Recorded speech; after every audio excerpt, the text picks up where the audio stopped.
সবাইকে ওয়েলকাম আজকে ডিসকাশনে। আজকে আমরা জানবো এটা যে গুগল স্কলারকে কিভাবে আমরা একটা সাইটেশন টুল হিসেবে ইউজ করতে পারি।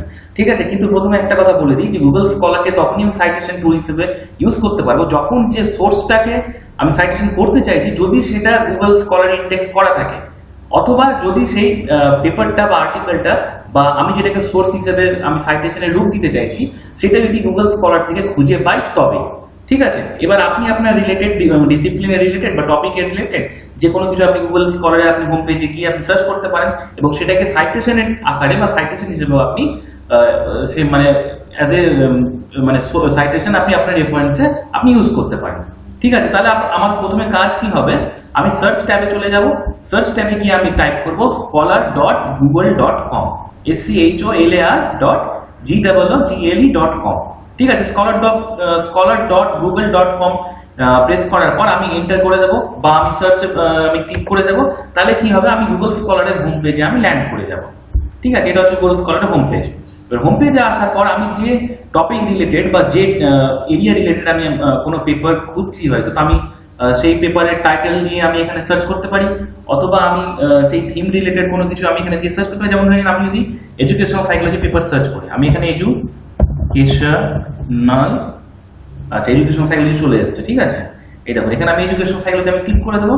তাহলে কি হবে, এডুকেশনাল সাইকোলজি রিলেটেড যতগুলো পেপার রয়েছে এখানে সার্চ রেজাল্ট শো হচ্ছে গুগল স্কলারে। ঠিক আছে, এবার ধরে নিন যে এই পেপারটাকে আমি হয়তো অ্যাজ এ সোর্স আমি আমার রিসার্চের আর্টিকেলে বা আমি আমার রিসার্চের যে কাজটা করি সেখানে হয়তো আমি ইউজ করেছি। ঠিক আছে, তো ইউজ করেছি যেহেতু, এবার রিড করার পর আমি ইউজ করেছি যেটাকে আমি আমার রিসার্চের কাজে লাগিয়েছি। ঠিক আছে, নেটটা একটু স্লো চলছে, ভিডিওটা ওপেন হতে টাইম নিচ্ছে। আচ্ছা, হয়ে গেছে। ঠিক আছে, তো এটাকে আমি তাহলে অ্যাজ একটা কি বলবো আর কি একটা সোর্স হিসেবে আমি আমার কন্টেন্টে ইউজ করেছি। ঠিক আছে, তাহলে এবার আমি ওই কন্টেন্টটাকে অ্যাজ এ সাইটেশন আমি গুগল স্কলারে কিভাবে তৈরি করবো। দেখুন, যে কন্টেন্টটাকে আপনি রিড করলেন বা আপনার কন্টেন্ট মানে আপনার রিসার্চের কাজে আপনি ইউজ করলেন, ঠিক আছে, যেমন আমরা এটাকে করেছি, ওই কন্টেন্টের সার্চের রেজাল্টে যেটা শো হয়েছিল, ঠিক আছে, ঠিক তার নিচের দিকে বাম দিকে এই ডাবল সেমিকলন আছে। দেখুন কার্সারটা নিয়ে গেছি, এখানে সাইট লেখা উঠে গেছে।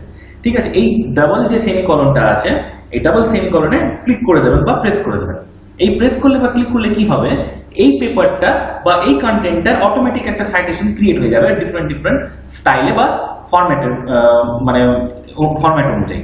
যেমন ধরেন এখানে এমএলএ আছে, এমএলএ অনুযায়ী এই ফরম্যাটটা ক্রিয়েট হয়ে গেছে, এপিএল অনুযায়ী এই ফরম্যাটটা ক্রিয়েট হয়ে গেছে সাইটেশনটা, শিকাগো অনুযায়ী সাইটেশনটা ক্রিয়েট হয়ে গেছে এই কন্টেন্টের পেপারটা, হাওয়ার্ড অনুযায়ী তৈরি হয়ে গেছে এবং ভ্যানকুভার অনুযায়ী তৈরি হয়ে গেছে। বুঝতে পেরেছেন?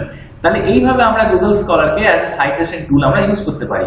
শুধু এটাই নয়, আপনি যে কোনো কন্টেন্টকে বা যতগুলো এখানে সার্চ রেজাল্টে শো করবে সেটাকে আপনি সাইটেশন হিসেবে আপনার রেফারেন্স লিস্টে আপনি অ্যাড করতে পারেন। ঠিক আছে, যেমন ধরেন আমরা তো এটাকে ক্লিক করেছিলাম, কিন্তু দেখা গেল এই যে সেকেন্ড মানে এটা রয়েছে আর কি পেপারটা। ঠিক আছে, এখানে আমি ক্লিক করে এই সাইটের এখানে ক্লিক করে টাচ করে দিয়ে আমি এটাকেও আমি ইউজ করে নিতে পারি, বা এই পেপারটারও বা এই কন্টেন্টটারও আমরা সাইটেশন তৈরি করতে পারি। যখন এখানে যেমন চলে এসছে MLA, APA, Chicago, Harvard, Vancouver ইত্যাদি। ঠিক আছে, তাহলে আমরা বুঝতে পারলাম যে গুগল স্কলারকে কিভাবে সাইটেশন টুল হিসেবে ইউজ করতে পারি। ঠিক, এটা ছোট্ট একটা ইনফরমেশন আমি বললাম আপনাদের সঙ্গে শেয়ার করে নেওয়া, তাই আমি শেয়ার করলাম। ঠিক আছে, ভিডিওটিকে দেখার জন্য ধন্যবাদ। চ্যানেল নতুন হলে সাবস্ক্রাইব করবেন, লাইক দেবেন, শেয়ার করবেন।